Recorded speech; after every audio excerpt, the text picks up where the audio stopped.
Very much.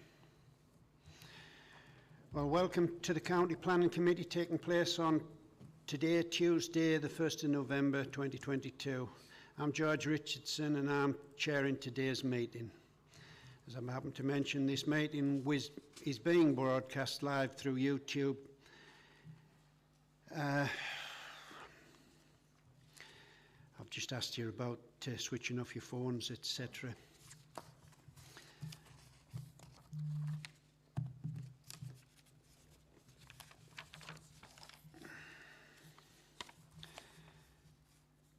So it's straight over. Have we any apologies for absence? Councillor Sam's there. Yeah, thank you. Sam's not well, is he? Any substitute members today? No, Chair. Declarations of interest? Craig, yes. Just regarding item 5B, I'm the local member for that application. I have had conversations with various residents and parish councils about it, but I've not expressed an opinion, and I look forward to taking part in the debate and listening to it. Right, before we go on to the minutes, I should ask people to introduce themselves, please. So can start with you, Kirsty. Kirsty Charlton, Committee Services Officer.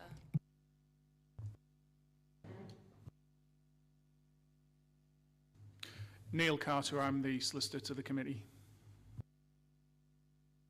Stephen Reid, I'm the planning manager, Chair. Chris Shield, Senior Planning Officer. Louisa Olivier, Senior Planning Officer. Phil Harrison, Highways. Jarvis Robinson, Highways. Thank you. I think that's everyone. Now, can we approve the minutes of the meeting held on the 4th of October? Is that okay? I just have one thing to mention regarding myself, really. I couldn't make that meeting, and it's mentioned that James Coslett was substitute for me on the members of the committee, but he is down amongst the substitute members as substitute for Councillor Colt. So that will not be right, it'll just be myself. So it's straight on to applications to be determined. Land to Hawthorne, grade at Merton. Outline plan permission for the erection of a new 400 kilovolt electric substation, a converter station and the laying out of a replacement public open space on land to the west and south of Jade Business Parks, with all matters reserved. So it's over to you, Chris, if you could present, please. Thank you, Chairman. I just have a quick update to this one before we get into the presentation. Within the planning history section of the committee report, it's stated that no previous planning applications have been submitted on the application site. Actually, National Grid have previously obtained planning consent for a very similar development back in the early 2000s, and that would connect the UK and Norway via an undersea cable. That project didn't go ahead, and the development didn't commence, and as such the planning permission lapsed approximately 15 years ago. However, an interconnector between Norway and Great Britain was subsequently granted permission at Blythe in Northumberland, and that scheme has been built and is operational now.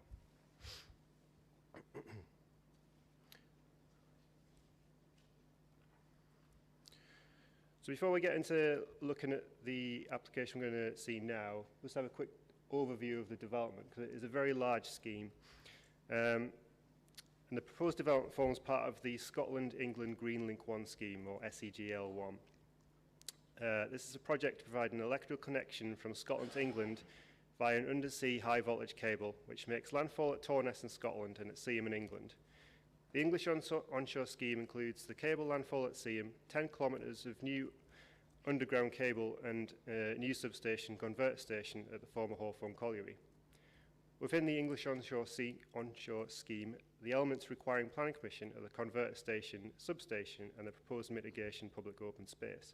So the landfall and the cable from Seaham is all permitted development and isn't part of the application. So if you look on the plan shown on the screen now, you can see at the north there where the dark black line is the indicative cable route, and the red line around the site boundary and search area. And that heads south down through Seaham, past Merton, and then at the very bottom of the screen here, you can see the blue outline, which is the area for the convert station, and the grey line, which is the substation. So this is the view of the site location, and this is towards the south and west of the existing Jade Business Park. If you can see on this screen, it's the road from the A19 down to where the Jade Business Park is being developed. Convert station would be to the southeast of the red line area and just off the existing roundabout. And then the new substation would be just south of the existing substation in the northwest of the red line area. This is an aerial photograph, and you can see the existing Jade Phase 1 development there, and the proposed convert station will be just to the south of that. And then you can see the substation again in the north west of that red line area. This is a view just to the north of South Hetton, looking towards the east. And within that you can see the existing substation to the left there. And sort of in the centre is an indication of what the new substation building would look like. And that's at 15 years in development, showing how the landscape mitigation have grown up around it. This is a view from the east. You can see Dalton Park just to the right of the picture, and this is from the mounds that are quite prominent around that development. And then you can see the existing Jade Business Park sort of to the centre, and then just to the left of that is the indicative appearance of what the convert station would look like. Again, at 15 years into development, the landscape mitigation has grown up around it. This is from the existing roundabout at Jade Business Park, and you can see the existing buildings at Jade, and towards the back of the roundabout there, you can see the spur leading off, which is what the convert station will be accessed from, and the development will be in the field just to the left of that shot. As this development's an outline, we don't know the exact appearance, but we've got parameters, and that's primarily relating to the height of the building, which would be less than 26 metres in height, but that includes a 4-metre depth cut and fill operation to reduce the height overall. So the green area represents where the convert station would be. The beigey coloured area is the mitigation public open space, and the pink is where the new substation be, and the blue is where the existing substation is. So we mentioned earlier there's been interconnector built at Blythe to connect to Norway, and this is a picture of that as it's finished. And what we'll be looking at the Hawthorne site is something very similar in appearance to this, generally built in terms of its necessary function. The buildings are quite empty inside, but they need to be that tall just to house the equipment that's going to be in them. So in terms of the consultee responses, we've had no objections from statutory and internal consultees, subject conditions where appropriate. 2 letters of objection were received during the determination of the application, raising issues of cumulative impact, loss of open space, noise, increase in traffic, impact to wildlife, and concern about a lack of dimensions for any of the proposed structures. An objection received after the committee report had been published raised issues regarding need, alternative options, flood risk, statutory designations, and consultations with landowners and occupiers. We think all the earlier issues relating to the first 2 letters were addressed in the committee report, and we've subsequently addressed the issues raised in the late letter. We've confirmed that all of the consultations were carried out, the landowners were notified, and the issues regarding need are also addressed in the report.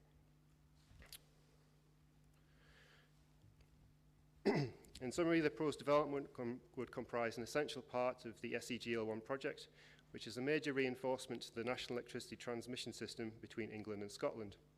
The location of the proposed development at Hawthorne Pit has been carefully selected to provide the transmission benefits that arise from the proposed converter station and substation being located close to the point of connection to the national electricity transmission system, whilst balancing the environmental and financial implications of its delivery. The scale of the proposed development is necessary for it to operate effectively and has been kept to the minimum envelope that is needed to ensure the proposed development and the benefits that would result can be delivered. Whilst it is accepted that the proposed development would have a small impact on the landscape, it is considered that the benefits of the development in terms of energy supply and security, biodiversity enhancement and job creation would outweigh that harm. The proposed development has generated limited public interest, with 3 letters of objection having been received. Concerns expressed regarding the proposal have been taken into account and carefully balanced against the scheme's wider social, environmental and economic benefits. The proposed development is considered to broadly accord with the relevant policies of the County Durham Plan and relevant sections of the NPPF. Thank you. Thank you, Chris. There's no registered speakers from the Parish Council, no local members registered to speak, and no objectors either. We do have representatives from the National Grid, 4 young men who will be happy to answer questions. Well, they are young men, you're laughing at. Anyway, does anyone have any questions for members? David? So is this onto the general discussion now, or are we just asking questions? No, this is a question for the lads from the...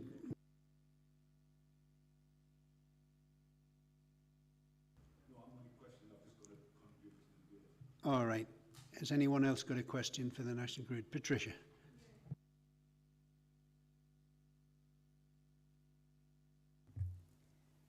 Wondering about any sort of pollution or going to the watercourse. I know it says in the report that that's been mitigated. I just wondered if you could expand on that. Yeah, of course I can. Thank you, Chair. My name's Hugh Smith. I'm a consents officer with National Grid, so I'm a chartered town planner. My name's on the application form. There's probably 2 parts to your question, I suspect. One might be potential or your concern about pollution of watercourses during construction, and then separately during operation. It's perhaps easier if I do construction first.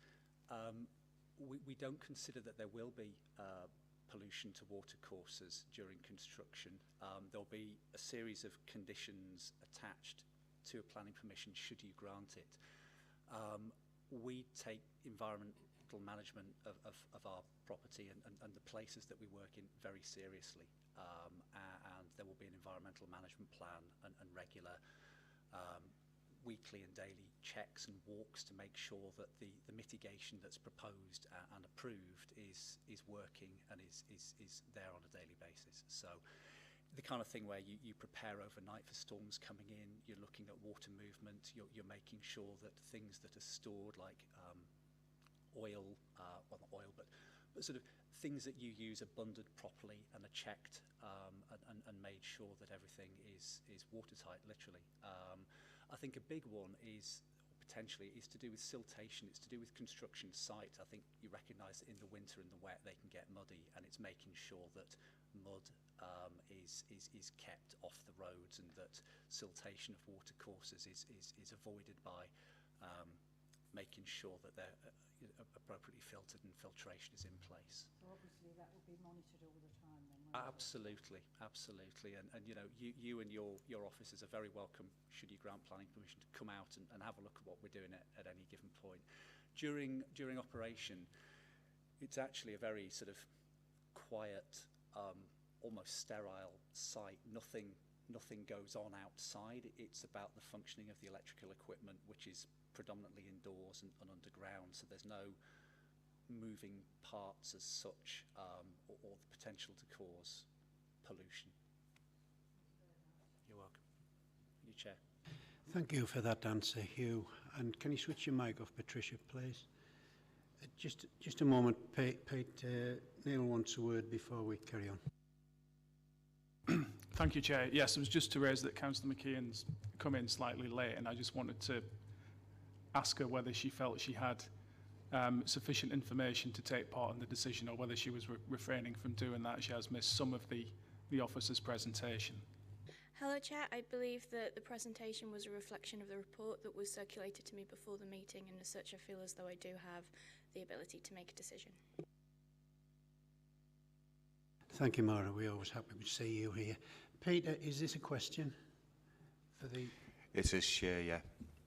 I'd just like to ask National Grid, it's a long phase construction, 38 months, and with the amount of jobs, 300 to 350 jobs, is part of that, the workforce, is there any scheme in this construction to encourage the younger generation for like apprenticeships and to recruit more local labour? Because I know like previous applications come through and they say they're creating new jobs, but a lot of them are just maintaining existing jobs. So I'd just like to know what benefits would be to the local workforce to try and encourage young lads or girls getting apprenticeships, etc. Thank you.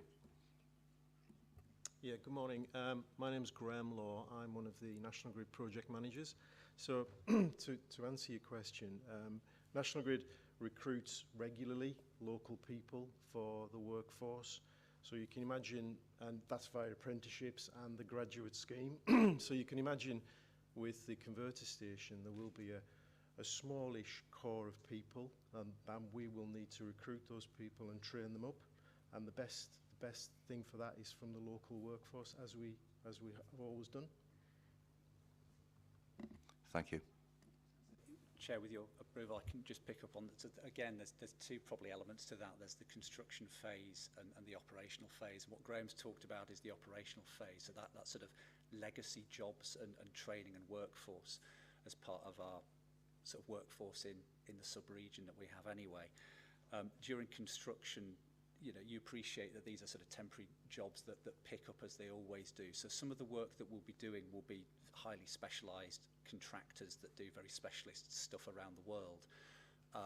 But we will be very much looking to recruit locally where we can. We'll be looking to use local businesses as far as we can for all sorts of stuff, whether that's for fencing work, groundworks, all sorts of bits and pieces. Where we work in communities, we tend to be there for 20, 30, 40, 50 years because that's how long our infrastructure can last for with maintenance. And we recognise that we're part of that community, and we want to give back to our communities where we have work. We prefer to be greeted with open arms rather than pitchforks. So it's very much in our interests to look to recruit locally. Okay, thank you. Thank you, Chair. Thank you very much. Any further questions? Do you have anything to come back on, Chris, on what's been said? No. Well, now we're open for the debate. David, and then Carl. Thanks, Chair. David Boys, and I represent the Easington division, which is just to the east of this particular development. I did have a couple of concerns in terms of the conservation area from Easington Village and the views up to this particular site, but I'm quite happy with the scale and size of it. It shouldn't impact on the conservation area. I also had a bit more concerns about the amount of traffic that might be used on the roundabout to the west of Easington Village, where South Etton Road, but I think from reading the report, I don't think it's going to have a major impact on that. And this is something that I would have to wholeheartedly support. I think just in terms of energy security and resilience, which is obviously very topical at the moment, I think we need to pull out all the stops so that we can try and ensure that we can sort of have our homegrown energy within the UK. And I would like to take up the invitation to come and visit the site at some point in the future, but I wholeheartedly support and I would move approval of this particular development. Thank you, Chair. Thank you, David. That's a positive start. Carl, over to you now. Thanks, Chair. I mean, I've had it drummed into me for 20 years from Councillor Alan Napier, the former Deputy Leader of the Council, how Merton's strategically important to the universe, not just to County Durham. And I think when you look at a bit of infrastructure like this and the current pressures on the grid, alongside the jobs and the promise of local jobs as well as the benefits of the supply chain, I think this is a really positive application. It doesn't seem to be too contentious with local people, given the numbers of objections we've had, and it's been well thought through. So I'd just like to echo what David Boys has said, and second that we approve the application in line with the recommendations in the report, Chair. Thank you for that. Maura? Thank you, Chair. There was once a time when our county was the energy production centre of the country, I would argue the world, and at the time when we're seeing, as Carl said, such a crisis in energy, I think it's really lovely that the county can give back again in this way. I don't see any planning reasons to turn it down. I think it's clearly something that we need nationally in terms of infrastructure, and I'd like to move accepting officers' recommendations for approval if that's not already been done. Yes, thank you. That has already been done. Any further comment from anyone? No, we seem very straightforward. So it's been moved by David Boyes and seconded by Carl Marshall. All those in favour of approval? That's unanimous. Thank you very much. That's a good start, isn't it? We'll move on to the second application on today's agenda. Land to the west of Drum Industrial Estate, Chesley Street. The construction of employment uses, industrial warehouses developments. We have two registered speakers for this item. I'll now ask Louisa Olivier, Senior Planning Officer, to present the report, which is on pages 51 to 78. Thank you. Over to you, Louisa, when you're ready.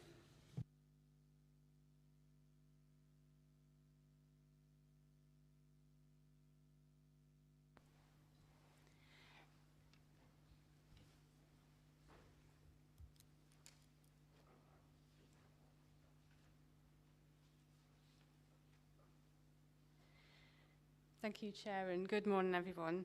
So this is an application for the construction of employment uses, which includes industrial and warehouse development, comprising 6 units, totaling 14,354 square metres, on land to the west of Drum Industrial Estate, Drum Road, Chesley Street. So this is the application site outlined in red.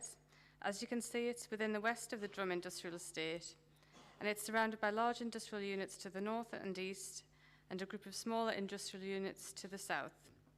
You can see the green dashed line to the west, and this indicates a right-of-way adjacent to the site. Beyond this, to the west, is pasture land, and further west, approximately 200 metres distant, is the settlement of Perkinsville. To the south is the A693 road from Stanley to Chesley Street and the A1.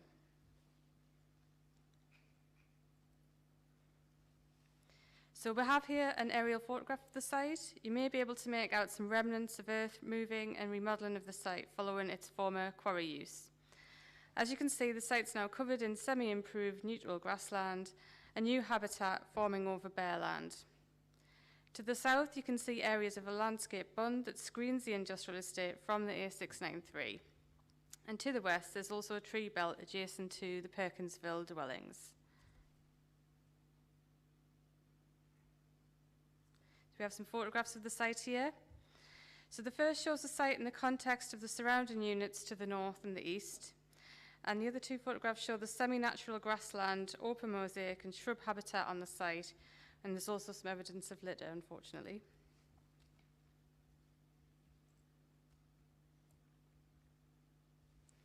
So this left photograph shows the existing Bellmouth junction into the site, which is to be upgraded.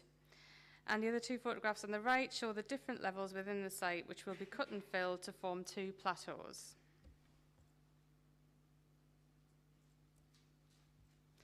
This is a site plan showing the 6 units located to either side of a new estate road, taken from the industrial estate road.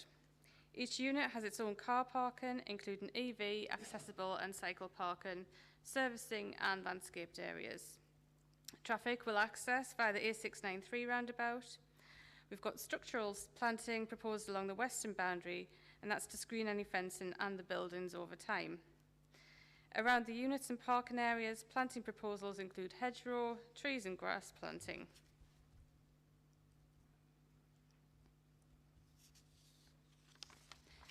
So this slide shows the levels on the site, which will be raised and lowered to form a series of level plateaus for the buildings to sit onto. We've got the taller units on the lower land. This slide also shows the typical elevation design.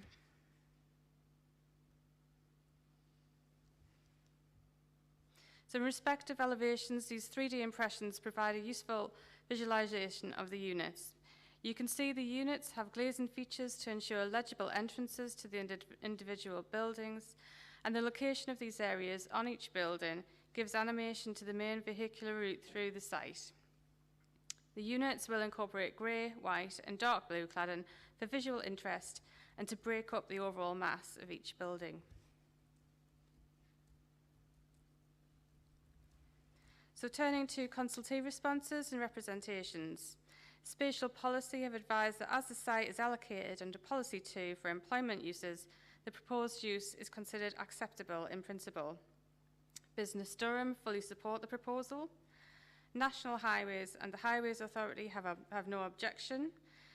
The Highways Authority have requested engineering details to be conditioned. Ecology have requested a minimum contribution of $106,000 in compensation. Sustainable Travel have requested $80,000 per annum to fund a Monday to Friday bus service, but they have advised that this may not secure a viable service. The Coal Authority, Northumbrian Water, the Drainage Team, Landscape Design and Conservation, Environmental Health, which includes air quality, pollution control and contaminated land officers, and we've got archaeology and public rights-of-way officers, all raising no objections, subject to conditions and informatives where appropriate.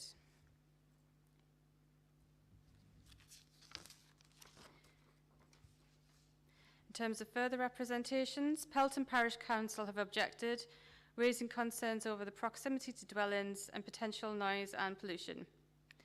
North Lodge Parish Council have objected, raising concerns over parking, landscaping, poor quality links and the lack of compensation for biodiversity.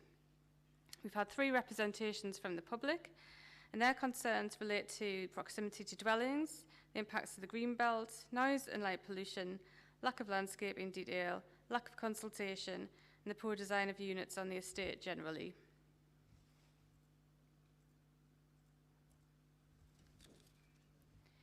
In summary, the application site forms the remainder of an area allocated for commercial development in the County Durham Plan Policy 2 and is acceptable in principle. It is accepted that the site has poor locational sustainability, which cannot be addressed by this proposal. Amenity impacts can be controlled and are insufficient to withhold planning permission. Biodiversity improvements can be secured off-site with the funding. The impacts of the highway safety, the character of the area and public rights-of-way are acceptable. Technical details can be suitably addressed with conditions. So in terms of the plan and balance, the benefits are considered to outweigh the impacts and therefore approval is recommended. Thank you. Thank you, Louisa. Well done. We've got Councillor Claire Todd from the Parish Council at Pelton. There's no time limit on you, but I would hope you could keep to within 5 minutes, please. Thank you, Claire. When you're ready. Thank you, Chair. Pelton Parish Council has raised concerns about the noise and light pollution from the proposed development and that it will increase the noise and pollution for local residents in Perkinsville, breaching the National Planning Policy Framework, as well as the breaching Policy 31 of the County Durham Plan. We've taken this into consideration that the policy states taking into account the likely effects, including the cumulative effects of pollution on health and living conditions and the natural environment. It goes on to say all the wider area and impacts that could arise from the development. Mitigate and to reduce minimum potential adverse impacts resulting from noise from new development. The policy says to do the minimum in action, does not say to do the minimum in action, as without the significantly more effort, the noise and light pollution from the proposed development will only increase the persistent noise and light pollution the residents are already feeling the impacts of. Looking at Policy 31, it was considered the noise and light pollution from the proposed development will increase noise and pollution for the local residents. It says in there that no unacceptable impact either individually or community on health and living or working conditions. Already the noise from the site is affecting us in the area, and the light pollution also is on all the time, so it's constant light pollution now.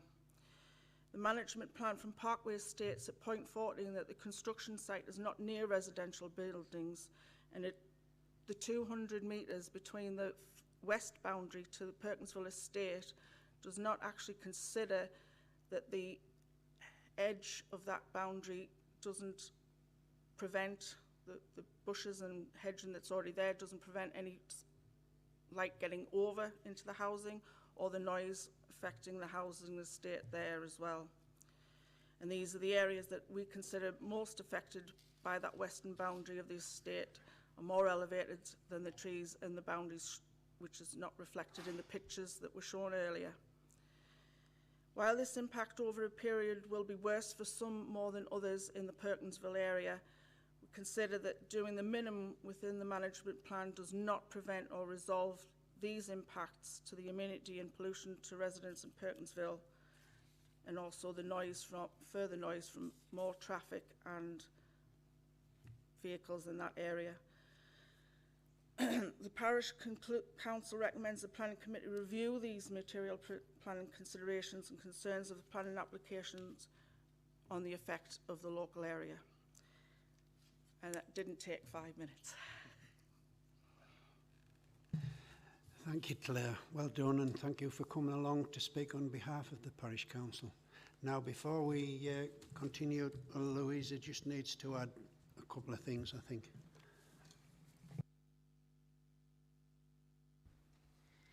Thank you, Chair. Just one update for committee. You will note that paragraphs 59 and 149 of the report refer to financial compensation for biodiversity net gain works to be undertaken at a site in Sedgefield. However, Ecology be advised that given the amounts involved, this is no longer the case, and instead we would recommend a sequential approach for the spend of the BNG money, with the electoral division prioritised first, then the wider Chesley Street area, and only if no appropriate site found would it be rolled out to the wider county area. Thank you for that, Louisa. Now then, moving on, we've got no local members registered to speak, and we have no objectors. On behalf of the supporters stroke applicant, we have Richard Wilkes in attendance, and though he doesn't wish to speak, he will answer any questions from the committee.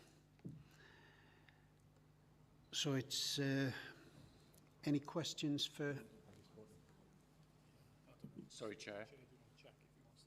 I did actually register to speak. Oh, I'm sorry, it's all not, right. It's not on my sheet. Sorry, Richard. It's all right, no go ahead, you're very welcome. Good morning, everybody. Thanks, Chair, for allowing me to speak this morning. I am Richard Wilkes of Argonne Properties.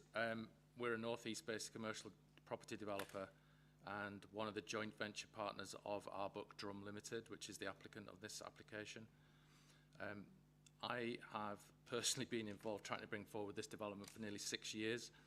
The history of this site, as probably some of you know, is very complex and long, but we believe we've at last found a development solution that can be taken forward on this site. The proposals provide a much needed industrial accommodation to this part of Durham and should help to create and safeguard jobs in the area.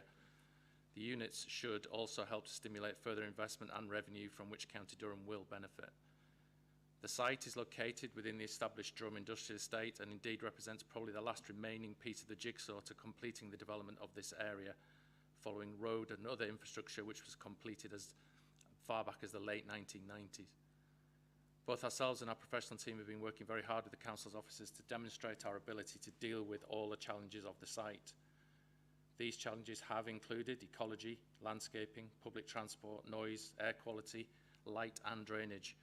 I believe our proposals, including agreement to a substantial Section 106 payment in respect of ecology, meet all current legislative and other requirements, and probably most importantly, at long last provide a workable and just as importantly a viable solution for the development of this site. You've heard from the representative of Pelton Parish Council about their concerns regarding noise and light. I think these points are well covered in the officer's report. However, in reply, I would ask that you note that we have undertaken comprehensive air, noise surveys as part of the application. These reports demonstrated by way of thorough assessment by recognised professionals and going forward by protection of conditioned good construction practice that the effects of noise, air quality and light, which we'll come on to as a result of the proposed development, are negligible. With regards to the light intrusion, we have agreed a condition with the planning officer to carry out a lighting impact assessment for a lighting scheme before occupation. We believe this should protect residents in the local residence. Design of lights have come on a long way in the last few years and are now there's much more direction, and we can do a lot of technical lux level tracking, etc. So it's we believe that we have got that covered. We are facing an increasingly challenging economy at the minute.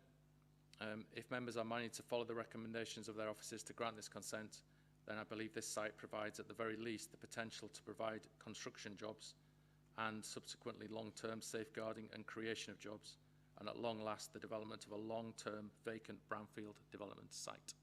Thank you, Chair. Thank you very much, Richard. Does anyone, members of the committee, have a question for Richard? Alan Bell, please. Yeah, thank you, Chair.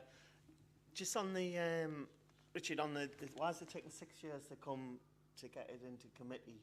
That's a bit of a worry as regarding for the county council why we can't get businesses up and running in much a shorter time. And also on the light, just a observation on the lights. I hope there's no obstacles put in the way, to proceed that going forward. Because like this day and age, like floodlighting and everything like that can be sort of dedicated into small areas, i.e. the riverside, like sort of the cricket pitches there. So if we can run that in a residential area, I can't see any sort of problem whatsoever in relation to the lights. But yeah, the question was is why 6 years? The history of the sites is that Wiseman Dairies, I think, bought this 15 years ago, or perhaps even more, and we're going to put their main one of their main milk distribution depots on there. That all fell apart. Gladman Developments then picked it up, and I think about 6-7 years ago got a consent for 180,000 square foot box on there, distribution warehouse on there that was about 25 metres high or something like that. It was a big building. The short story about that site is the ground conditions are challenging. It is an old quarry site with a high wall across it. You can't build what most people would want to build on there, which is probably down the Gladman route, which is a large box, because the floor would effectively break its back across the high wall of the old quarry. So we've come across that, and what we think we've now got is a solution that meets both the market demand and the technical requirements of that site. Thank you for that, Richard. No, Chair, that was just to clear that there wasn't like sort of Down County Councils sort of we weren't out there stopping anything coming forward, and like we weren't playing any part of that 6-year term. Thank you, gentlemen. Any other Maura, you have a question? Thank you, Chair. I was just wondering about the light assessment. Obviously, it hasn't been done yet. Difficult for us to analyse something that hasn't been done. But if your light assessment does come back as there being some impact on the residents across the way, would you consider more screening in terms of trees and fences? The lighting impact study considers lux levels and direction of that light. So part of that assessment and the signing off by the council officers would be the direction and lux levels that would effectively come away from that site. We would design the lighting so that that doesn't happen. So the need for fencing or any other barrier wouldn't be required. Thank you. Any further questions for Richard? No. Louisa, have you anything to come back with? No? Well, we can move into the debate then. Craig, you can go first, please. Thanks, Chair. Councillor Craig Martin from North Lodge and Chelsea Street. I just want to echo some of Councillor Todd's concerns about noise pollution, lighting pollution. It is an issue for both sides, not just the Pelton side, the Perkinsville side, our side as well. you know, it exists, and whatever will go there will cause a problem. But these issues are not materially planning issues that could stop this development. They're very much environmental health issues, and I think the message that I'll be taking away from this, and I hope Pelton Parish, the Parish Council as well, is and the message to the planning officers is to make sure, because we don't actually know what's going into these buildings yet.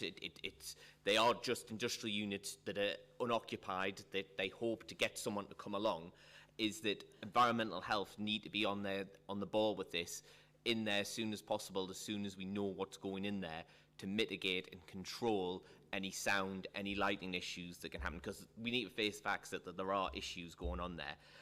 But to give the applicant the kudos, for those that have looked at the previous buildings that were going to be on there, this is a much better application. It is a lot better in terms of less harm to the community than there was previously. So that is a positive. And we have to face facts that this is an industrial building going on an already built industrial site.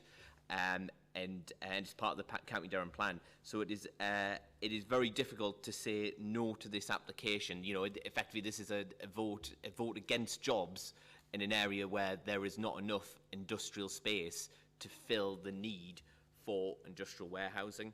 And secondly, I just want to thank the planning officers for moving on the Section 106 ecology. I remember when I opened this report and saw that effectively ecological harm was going to happen in Chesley Street, and the money was going to be spent in Sedgefield, alarmed me. It is very worrying that we would have a policy in situ that you could effectively ecologically trash Chesley Street, but as long as we spent money on another bit of County Durham on the other end, it was very alarming.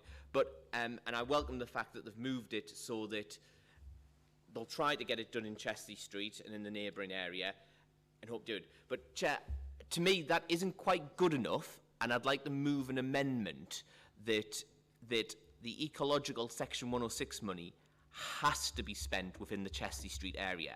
I know when I spoke to the likes of Stephen Reid and the correspondence I've received, they've sort of said, you know, we can't be held and bound by small electoral divisions, because it can be quite difficult to find ecological projects in this, and I fully appreciate that. But from a local elected representative's mindset, I want there to be it to actually be bound that the money has to be found within the Chesley Street area, and I think that is a wide enough area, and I would hope other members of the planning committee would back that amendment to make sure that money didn't leave Chesley Street. Thank you, Craig. I'll just bring Stephen Reid in. Thank you, Chair. Yes, I think as Craig suggested, this is something which officers have actually discussed with Craig in the last couple of days. I think as members will probably be aware, Chair, our policy on Section 106 agreements is consistent across the county. If we were talking about sport, play and recreation money, then those are always ring-fenced to the electoral division. The same with money that we take in for education and schools. However, there's always a tranche of Section 106 money, if you like, where we do operate on a county-wide basis, and that does apply to the ecology, the biodiversity, net gain money, which we're talking about here. And there has been a good number of major planning applications that have gone through this committee over the years. We're looking at the county's biodiversity health as a whole, which is what the policy requires us to do. We have secured money which has been spent in different parts of the county. However, setting that aside, I think what I would recommend we would do here, Chair, is I think we would need to stay with a cascading mechanism which Louise has set out. I think there would be a significant risk that if we can't find anything within the electoral division or then within the Chesley Street area, that we could be looking at a refund of the money, to be frank. But what I would suggest is that we put a clause in that we apply best endeavours. Best endeavours to find a site within North Lodge and the Chesley Street area first. So hopefully that would give some assurance that the officers who would, hopefully if the application's approved, the officers who would have to go away and work through finding the site and designing up a mitigation scheme would be tied, you know, to doing a thorough piece of work to look at the site in the sequential manner that Louisa set out earlier. Are you happy with that response, Craig? I fully appreciate Stephen Reid's response there, and I just purely from a parochial local member, to me, best endeavours is not good enough for my area. And let's be clear here, I'm not saying give it to North Lodge or give it to the Pelton electoral division. I'm being subtly vague and saying to the wider Chesley Street area. I think ecological officers can find something in that area if they put their minds to it. So I'm going to stick to my guns, Chair, and move that amendment. Neil's going to have a word. Thank you, Chair.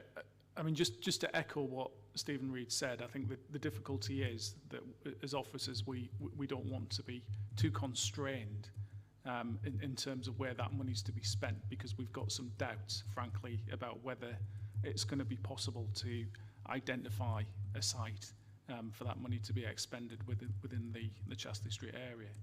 I mean, the other thing to sort of bear in mind is, you know, as a policy position, as a sort of mitigation solution here in accordance with policy, it is acceptable for that biodiversity net gain contribution to be expended in a different electoral division from that where the impact arises. So I don't think just purely in terms of the tests that we would require to meet in terms of 106, I don't think we could meet that or to put it another way, I don't think we could insist that the developer pays us a sum of money that has to be spent in Chesley Street. I don't think that would actually meet the tests for imposition of a 106. So I think there's two aspects to it. One, flexibility. Two, the sort of legal tests that have to be applied for imposition of a 106. Thank you for that, Neil. Craig, that really puts you between a rock and a hard place, I know. Well, shall we see how the debate goes first, please? I've got Alan Bell next, please. Yeah, thank you, George. Just firstly on the amendment, I fully support what Stephen and Neil says there. We have a similar case in Lumley where it's a lot less money, but becomes difficult to identify a single site. However, we are getting there now. But I think sort of the risk if that money wasn't spent is in 3 or 5 years the developer would just take it back or not give it over. So to allow that, it's like sort of to allow that flexibility for the planners to, you know, to give sites in the Chesley Street former district area, I'm sure is probably the best way forward. I'm sure you'll not struggle with sites, Craig. We'll help you out at Lumley. That's no problem whatsoever, and I'm sure the rest of Chesley Street and Pelton will help with that one.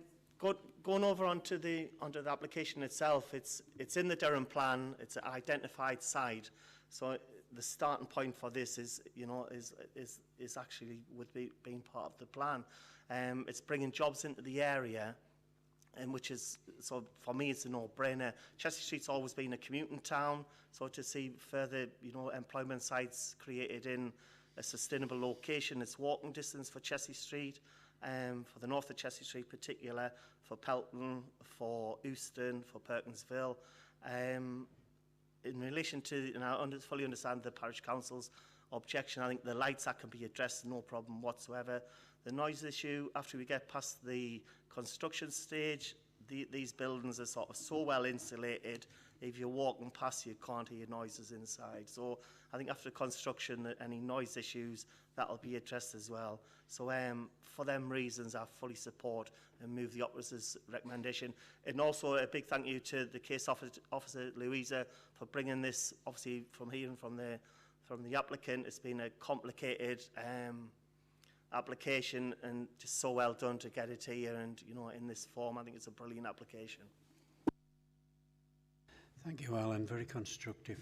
Now, David, it's your turn. Yeah, Chair. I think I'm totally opposed to the amendment. I think in this particular instance, what my concern is the dingy skipper moth stroke butterfly You know, I think it's pretty unique to the County Durham limestone areas, and if we found a better site for it in Sedgefield, I think it needs to go to Sedgefield. As I say, the concern is the Dingy Skip. I couldn't care less about whether Chester Street gets this money, and Councillor Martin mentioned being parochial, and that's exactly what it is. It's being parochial to try and get the money, to try and get the Dingy Skipper to go into Chester Street. But if it's not suitable for there, well then this other area in Sedgefield's more suitable, well, so be it. On the whole, though, I am in favour of this particular development. Thank you, Chair. Thank you very much, David. Carl, please. Thanks, Chair. I think the you know, the fact that the developers agreed to pay this sum for improving biodiversity, you know, as far as the application goes, is what we need to consider. What we're not here to do, and I've said this in many of these county planning committees before, is to make our own planning policy up for the council. If members don't like the planning policy or the way the 106 monies are allocated, then maybe just want to take that up with a cabinet member and do something about it elsewhere. But I think in terms of how the 106 is allocated, I'm sure Councillor Martin will take some sort of comfort from the fact that the 106 group that signs off the 106 monies is chaired by your Lib Dem cabinet colleague Elizabeth Scott, so I'm sure you can have a chat with her about some of your preferences on that. In terms of the actual application, I mean, I understand the comments raised by the parish council, and what I do agree with Craig on is that when the development is complete, that there's other mechanisms there that the council has to monitor the impact that any business operations would have on local residents. I think that, you know, we've heard about the challenges of the site, and I agree with Councillor Bell in what he said, that getting more employment opportunities for local people in this particular area is really, really important, and I think this does that. I think in the current climate, these jobs are needed more than ever. I would like to suggest, if this is possible, and I know we've done it before, Chair, that the survey that will be done on the light, when that condition is met, if we could just ask the planning officers to consult with the Chair just to make sure that the concerns raised by the parish council have been satisfied by that condition being met. And that's something that's been done many times before, and I don't see would be a big problem, but might provide a little bit of comfort to the parish council that the chair of the planning committee's had some oversight of the sign off of that condition. But on the basis of it's creating jobs, it's improving the economy, it's developing a brownfield site on an industrial estate, I'm happy to second Councillor Bell's proposal that we approve the application, Chair. Thank you very much, Carl. Bill Morris. Thank you, Chair. Just on the basis of what's been said, I'm quite happy to leave it there and go to the vote. Well, we're not quite ready for that. We've got Patricia who wants to speak yet now, and Maura. Thank you. Yes, Chair. I'm quite happy actually to go with the officer's recommendation on Councillor Martin's proposal, if that would be agreeable to Councillor Martin.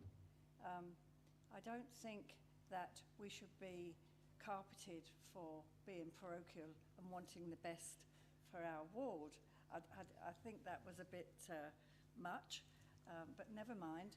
This is a very good application in my view. This is going to the application itself now. And obviously, as everybody said, we need jobs. This is in the plan. There really is no reason to turn this application down.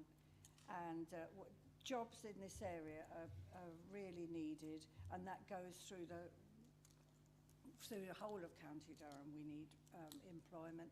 So, you know, I would be happy to go with approval on the main application, subject to any more conversation that might need to go on about the amendment. Thank you. Thank you very much. You're confusing me, Patricia. Maura, over to you, love. Thank you, Chair. Again, we can't turn this down because it's in the County Durham plan and there are no planning reasons to turn it down.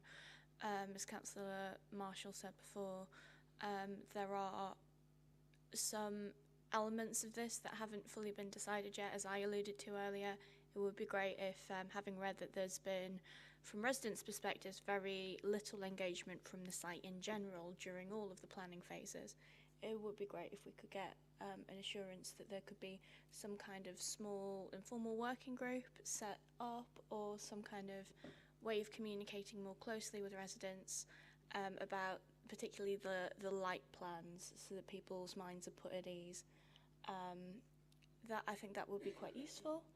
I'm sure the parish councils in the area would be willing to have those discussions, and residents' associations too. Obviously, we can't put a condition on it. It's not material, it's just a suggestion. But fundamentally, the only other concern that I have is one that I couldn't use to turn this down, and that's around the sustainability of the transport, which has been alluded to in the report quite heavily. But that's not something that this particular applicant can really do all that much about. But I would hope that all of the businesses and applicants on the site would be able to come together and have a broader discussion around sustainable transport for the whole site. Because looking at Google Maps, if I, as a bus user, would find my way to work on that site, there'd be a 20-minute walk at the end of it to get to the site and back again. I'm not sure how well lit that area is. I'm not sure what the footpath infrastructure's like. So if you can get together and have a conversation about ways to make the transport more sustainable across the estate, I think that would be something worth doing. But again, it's not something that we can use to turn down an application, and I'm happy to support. Thank you, Maura. Some decent suggestions there. Pete, over to you. Thank you, Chair. With regards to the amendments, I understand Councillor Martin's position, and, you know, I think if something was happening in all our divisions like this, we'd all want the 106 money to remain in our areas. And morally, yeah, that's the correct course of action. However, we're governed by the law around 106, and I think the suggestion, like looking at Chesley Street area, given that, say, like priority, is a decent move, and then it going elsewhere, because I would be concerned that we'd be losing all that money. And as count, I forgot your name, it's just got my mind. Carl, as Carl mentioned as well, do you know what, my mind's gone blank, I forgot what you said. I'm sorry, Chair, you know, just went blank there. So I can't support the amendments on that regard, and as what Craig wanted for sort of go there. But with regards to the actual application, it is the final jigsaw piece on that site, and we do need the employment, like everyone else has said. It's a brownfield site. The buildings complement the area, and I'll approve that. Thank you. Thank you, Pete. It's nice to meet someone else who's human. Neil, do we do anything about the amendment? We've had a mover and a seconder. Chair, we can take that first, and then Right. see where we get to. Well, I think it's actually been well addressed by Stephen in particular, but Craig wants to put his amendment forward, and it's been seconded by Patricia. All right, so you didn't second. Does Craig have a seconder for his amendment? You, Anna, right. So all those in favour of the amendment? All those against? Sorry, Craig, that's lost. Now we'll move on to the vote. All those in favour of approval of this application? All those against? Thank you, that's approved. And that concludes today's business. If you just wait a minute till we get switched off over here with the YouTube lads, and then we can leave. Thank you for coming.